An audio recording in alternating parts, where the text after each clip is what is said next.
देखिए हर खबर यहीं पर, सब्सक्राइब कीजिए TV9 भारतवर्ष। तो क्या चाइना भी अपने आप को एक द्वंद में पाता है? आदित्य राज कौल, उसने इतने दिनों तक जो राग अलापा साम्यवाद साम्यवाद साम्यवाद, और अब जो लोग देख रहे हैं कि वो अंधी दौड़ लगा रहा है पूंजीवादियों को पीछे छोड़ दिया उसने। जो लोग, जिन लोगों को की कभी वो बुराई किया करता था, वो खुद बहुत बड़ा एक तरीके से कॉलोनाइजर बन गया है। तमाम जगहों पर उसने इनफॉर्मल अपनी कॉलोनीज बना ली हैं। क्या ये बात चीन के अंदर एक द्वंद है, या वहां आप चीजें क्लियर हैं कि उसको करना क्या है? देखिए, चीजें तो उनकी क्लियर हैं, चाहे आप चाइना ड्रीम की बात करें, चाहे आप विस्तारवाद की बात।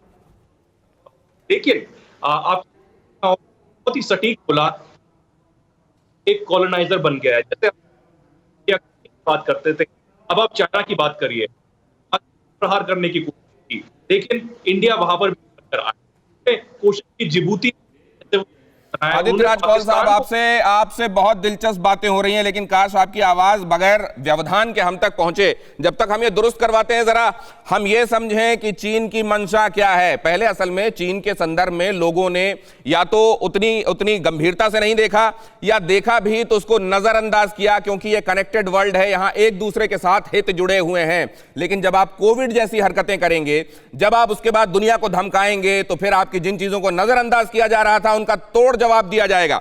देखिए जरा उसने किस तरीके से हिंदुस्तान को घेरने की कोशिश की है, और सुमित के साथ ये बात समझनी और आसान हो जाएगी।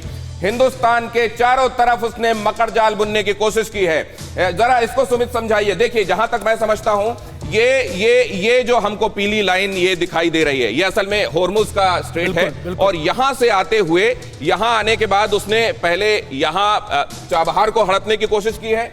अब क्या ईरान क्या अपना स्टांस लेता है, यह भी क्लियर होना बाकी है। हमारी तरफ खबर यह भी आ रही है कि ईरान फिर से हिंदुस्तान के बारे में ही सोच रहा है। चीन ने बरगलाया जरूर। देखिए, दो चीजें इंपॉर्टेंट है जानना, चाबार और ग्वादर पोर्ट। दरअसल ग्वादर पोर्ट जो है पाकिस्तान में है। पाकिस्तान में इस पूरे पोर्ट को चीन ने टेक ओवर कर लिया, और चीन का मकसद यहां से सिर्फ और सिर्फ दिनेश एक है कि यहां पर जो वो अपने साजो सामान उतारे, तो वो यहीं से, यानी पाकिस्तान से जो वो इकोनॉमिक कॉरिडोर बना के लेके जा रहा है, वो इकोनॉमिक कॉरिडोर वो पीओके से होता हुआ और तिब्बत की तरफ जाएगा। और ये इंपॉर्टेंट बात है जो आप कह रहे हैं। यहां से वो निकलेगा और यहां से होता, यहीं पर वो जो उसका लद्दाख में जो इंटरेस्ट है, वो इसलिए है कि यहां से इस जगह को काटे और सीधे अपने जो सीपेक बना रहा है उससे वो अपनी रोड को वहां काराकोरम से होते हुए जोड़ दे। और यहां से अगर उसको स्ट्रैंगुलेट किया जाता है और यहां पे उसकी मलक्का स्ट्रेट के पास यहां रोका जाता है उसको, तो बजाय इस रूट के आने के, वो रोड रूट से अपने माल को पहुंचा सके।